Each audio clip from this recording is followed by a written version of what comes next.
최영선 전도사입니다. 2020년 9월 16일 오늘의 말씀 묵상을 나눕니다. 오늘 말씀은 에스겔 47장 1절부터 12절입니다. 먼저 말씀을 읽겠습니다. 그가 나를 데리고 성전문에 이르시니 성전의 앞면이 동쪽을 향하였는데 그 문지방 밑에서 물이 나와 동쪽으로 흐르다가 성전 오른쪽 제단 남쪽으로 흘러내리더라. 그가 또 나를 데리고 북문으로 나가서 바깥길로 꺾여 동쪽을 향한 바깥문에 이르시기로 본즉 물이 그 오른쪽에서 스며 나오더라. 그 사람이 손에 줄을 잡고 동쪽으로 나아가며 천척을 측량한 후에 내게 그 물을 건너게 하시니 물이 발목에 오르더니 다시 천척을 측량하고 내게 물을 건너게 하시니 물이 무릎에 오르고 다시 천척을 측량하고 내게 물을 건너게 하시니 물이 허리에 오르고 다시 천척을 측량하시니 물이 내가 건너지 못할 강이 된지라. 그 물이 가득하여 헤엄칠 만한 물이요 사람이 능히 건너지 못할 강이더라. 그가 내게 이르시되 인자야 내가 이것을 보았느냐 하시고 나를 인도하여 강가로 돌아가게 하시기로 내가 돌아가니 강 좌우편에 나무가 심이 많더라. 그가 내게 이르시되 이 물이 동쪽으로 향하여 흘러 아라바로 내려가서 바다에 이르리니 이 흘러내리는 물로 그 바다의 물이 되살아나리라. 이 강물이 이르는 곳마다 번성하는 모든 생물이 살고 또 고기가 심이 많으리니 이 물이 흘러 들어가므로 바닷물이 되살아나겠고 이 강이 이르는 각처에서 모든 것이 살 것이며 또 이 강가에 어부가 설 것이니 엔게디에서부터 에네글라임까지 그물 치는 곳이 될 것이라. 그 고기가 각기 종류를 따라 큰 바다의 고기같이 심이 많으려니와 그 진펄과 개펄은 되살아나지 못하고 소금 땅이 될 것이며 강 좌우가에는 각종 먹을 과실나무가 자라서 그 잎이 시들지 아니하며 열매가 끊이지 아니하고 달마다 새 열매를 맺으리니 그 물이 성소를 통하여 나옴이라. 그 열매는 먹을 만하고 그 잎사귀는 약재료가 되리라. 아멘. 오늘 말씀의 제목은 하나님께서 임재하실 때 일어나는 변화입니다. 하나님께서 임재하실 때 일어나는 변화. 에스겔 8에서 11장 말씀을 보면 성전의 타락상, 우상 숭배가 겸하여 진행되는 성전의 상황을 하나님께서 에스겔에게 보여주시고 그 죄에 대하여 심판하시겠다는 하나님의 뜻을 보이신 이후에 성전을 떠나십니다. 에스겔 10장 18절 말씀입니다. 여호와의 영광이 성전 문지방을 떠나서 그룹들 위에 머무르니 이어서 에스겔 11장 23절 말씀입니다. 여호와의 영광이 성읍 가운데서부터 올라가 성읍 동쪽 산에 머무르고 이렇게 하나님이 성전을 떠나시고 하나님의 심판의 예고대로 예루살렘이 바벨론에 정복되면서 남유다가 망하고 성전이 무너졌습니다. 하나님의 임재가 끊어지는 것, 그것이 바로 국가의 멸망이라는 재앙으로 이어지게 된다는 사실을 우리는 여기서 알게 되죠. 그리고 에스겔 40장부터 펼쳐지는 하나님의 회복의 계획 안에서 새롭게 그려진 성전의 청사진 가운데 하나님이 다시 성전에 돌아오십니다. 에스겔 43장 2에서 5절입니다. 이스라엘 하나님의 영광이 동쪽에서부터 오는데 하나님의 음성이 많은 물소리 같고 땅은 그 영광으로 말미암아 빛나니 그 모양이 내가 본 환상 곧 전에 성읍을 멸하러 올 때에 보던 환상 같고 그 발강가에서 보던 환상과도 같기로 내가 곧 얼굴을 땅에 대고 엎드렸더니 여호와의 영광이 동문을 통하여 성전으로 들어가고 영이 나를 들어 데리고 안뜰에 들어가시기로 내가 보니 여호와의 영광이 성전에 가득하더라. 아멘. 그리고 하나님이 돌아오신 이후에 하나님이 죄악된 땅을 떠나심으로 멸망하였던 이곳, 황폐하였던 이곳에 변화의 물결이 일기 시작합니다. 하나님이 떠나시면 그 땅에 심판이 임합니다. 만약 그 땅, 그 지역, 그 공간의 겉모습이 거룩해 보이는 장소, 성전, 교회라고 할지라도 그곳에 하나님이 계시지 않는다면 아무런 능력이 없습니다. 성전이 성전됨에 있어서 가장 중요한 요소는 그곳이 하나님이 머무시는 곳인지 여부입니다. 하나님의 통치가 임하는 땅, 그곳의 겉껍질이 어떻든지 간에 하나님이 활동하시고 역사하시는 그곳이 바로 성전인 것입니다. 그리고 하나님이 임재하시는 그곳에는 회복의 역사가 일어납니다. 오늘 말씀에서 이 회복의 역사는 성전으로부터 흘러나오는 물을 통해서 이루어지고 있습니다. 1,000척 간격으로 4번에 걸쳐서 물이 흘러나가는 방향을 따라 측량해 나가는 도중에 물의 양이 상식을 넘어서는 속도로 불어나기 시작합니다. 이 물이 불어나는 엄청난 속도와 그 수량은 하나님의 역사, 하나님의 기적, 회복의 힘이 인간이 측량할 수 없는 엄청난 것임을 드러내는 것입니다. 전지전능하신 하나님의 능력을 표현하는 것이죠. 이어서 그 회복의 능력에 대한 구체적인 묘사들이 제시됩니다. 이제는 강이 되어버린 이 생명의 물 좌우편에 나무들, 과실나무들이 자라납니다. 그 잎은 시들지 않습니다. 열매가 끊어지지 않습니다. 달마다 새 열매를 맺습니다. 하나님이 계신 성소에서 흘러나오는 물로 인해 자라나는 나무들이기 때문에 생명력이 말도 안 되게 강합니다. 이 나무의 열매는 맛이 있고 잎사귀는 약이 될 정도로 특별한 힘을 가지고 있는 나무들이 자라나는 것이죠. 이 물줄기는 아라바, 요단 계곡을 지나서 바다, 사해 바다에 이릅니다. 그리고 지금도 그렇고 과거에도 그렇고 죽음의 바다, 생명이 살 수 없는 바다였던 사해가 생명의 바다가 된다고 성경은 말합니다. 거기서 물고기가 살게 되는데 그 고기의 양과 질이 큰 바다, 지중해처럼 많은 고기들이 살게 될 것이라고, 그로 인해 어업이 활성화될 것이라고 이야기하십니다. 기적이 일어난다는 얘기입니다. 다만 진펄과 대펄은 그대로 남아있게 되는데요. 왜냐하면 여기서 소금이 나기 때문이죠. 사람의 생명에 꼭 필요한 소금, 그 소금이 생산되는 그곳은 겉으로 보기에는 생명력이 부족한 땅으로 보입니다. 하지만 그 자체로 생명의 보존을 위해 꼭 필요한 물질, 귀한 물질을 담아내고 있는 공간입니다.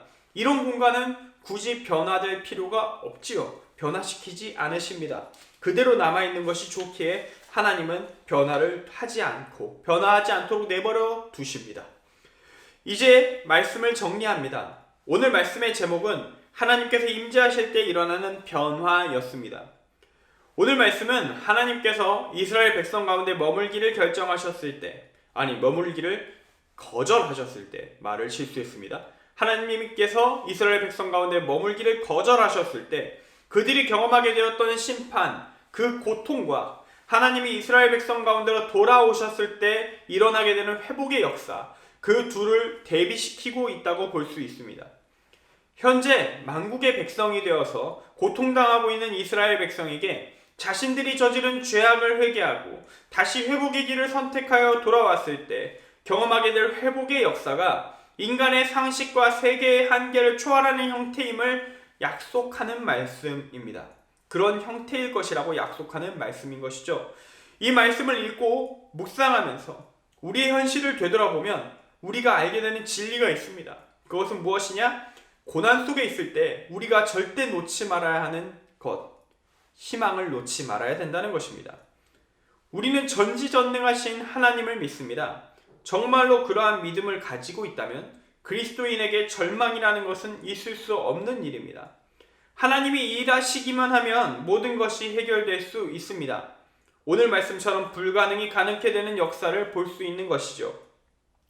그렇다면 우리가 고난 속에 있다는 사실은 역으로 말하면 우리 가운데 지금 하나님께서 직접적으로 역사하고 계시지 않다, 또는 일단 지금 좀 일을 안 하고 계시다, 의도적으로 그렇단 얘기가 됩니다.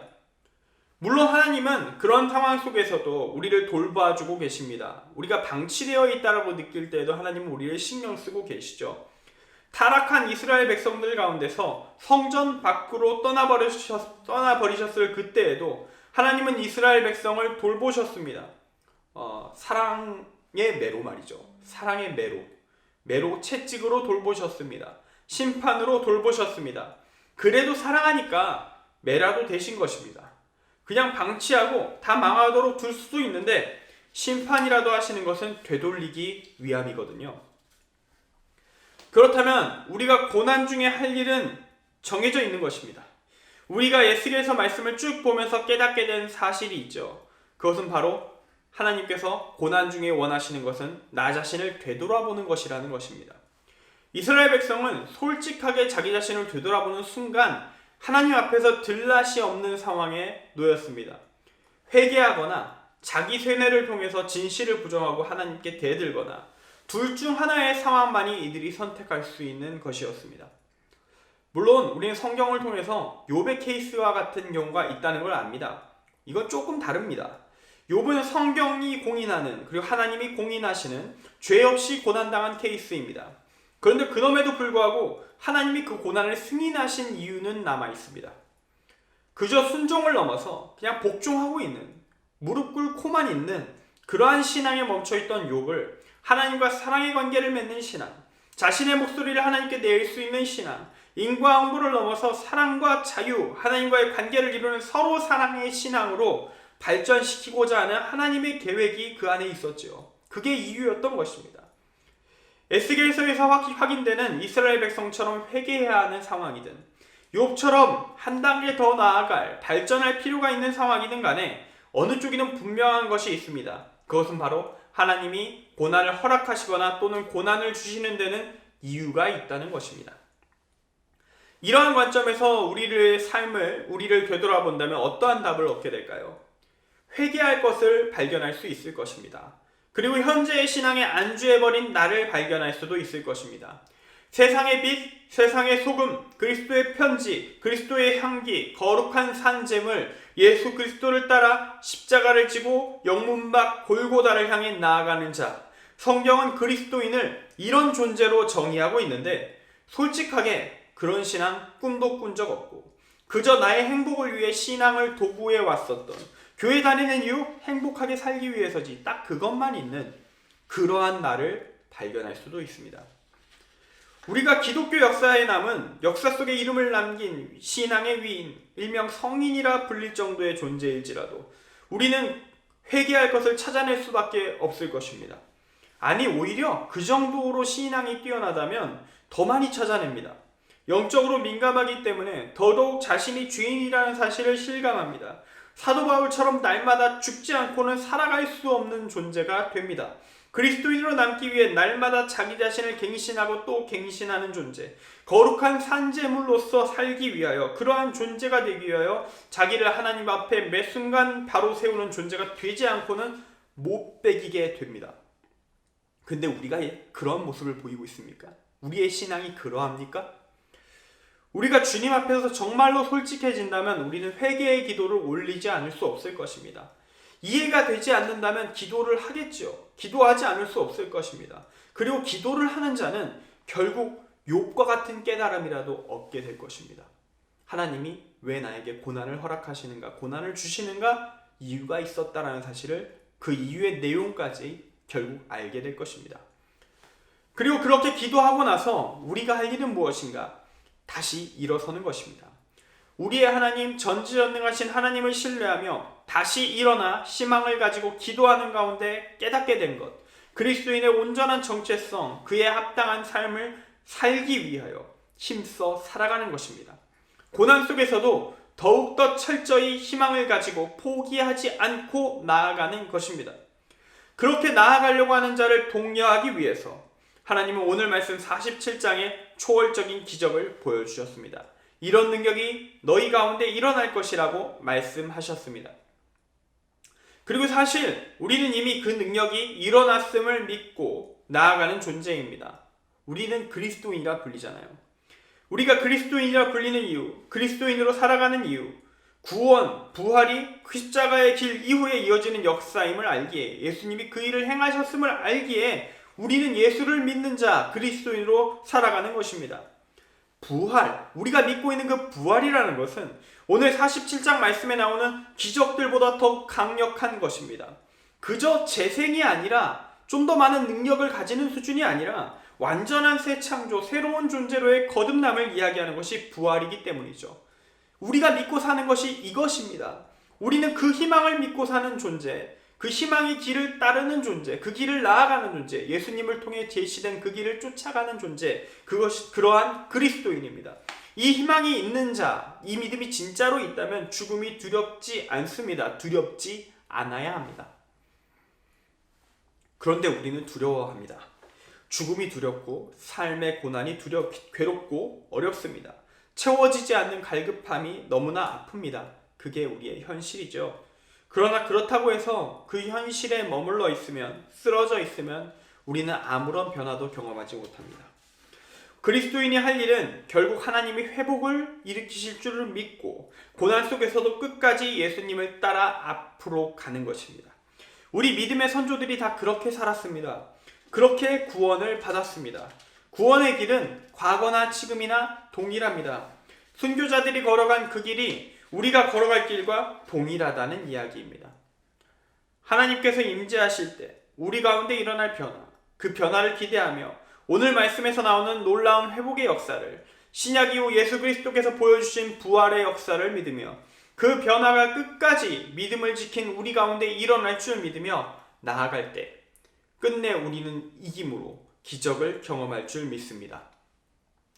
오늘로써 에스겔서 묵상을 마칩니다. 에스겔서의 마지막 장, 마지막 절, 에스겔 48장 35절은 하나님이 허락하신 새로운 회복의 땅, 그 성읍의 이름을 이렇게 부릅니다.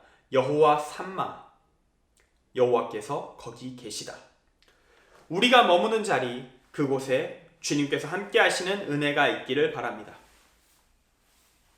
그리고 성경이 말하는 하나님이 우리 가운데 거하시는 비결이 있으니 그것은 바로 사랑의 삶을 살아가는 것입니다. 예수 그리스도를 믿고 그분이 걸어가신 길, 그분의 가르침대로 사랑의 삶을 사는 것입니다. 요한일서 3장 23절부터 24절 말씀입니다. 그의 계명은 이것이니 곧 그 아들 예수 그리스도의 이름을 믿고 그가 우리에게 주신 계명대로 서로 사랑할 것이니라. 그의 계명을 지키는 자는 주 안에 거하고 주는 그의 안에 거하시나니 우리에게 주신 성령으로 말미암아 그가 우리 안에 거하시는 줄을 우리가 아느니라. 아멘. 이 말씀이 우리 가운데 새겨지고 이 말씀대로 살아낼 수 있게 되어서 여호와 삼마, 여호와께서 거기 계시다라는 고백이 우리 안에 이루어지기를 바라고 기도합니다. 기도하겠습니다. 사랑의 주님, 우리 가운데 회복의 역사, 주님의 능력이 진실로 필요한 순간을 지나고 있습니다. 전능하신 주 하나님을 우리가 진실로 믿을 수 있는지 우리의 믿음이 시험대 위에 올라와 있습니다. 우리를 정결케 하시고 우리가 우리의 믿음을 삶을 돌아볼 때 주님 우리의 죄를 깨닫게 하시고 앞으로 나아가야 할 것이 있다면 변화가 필요한 부분이 있다면 알게 하셔서 주님 안에서 한 걸음 더 나아가 이 땅을 주님의 나라로 변화시켜 갈 수 있는 한 줄기 빛으로 우리들이 세워지게 하여 주옵소서. 주님께서 우리 가운데 함께 하시고 끝까지 바르게 이끌어 가실 줄 믿습니다. 우리가 그 길을 따라갈 수 있도록 주여 우리의 연약함을 돌보아 주시고 자비를 베풀어 주옵소서. 예수 그리스도의 이름으로 기도합니다. 아멘.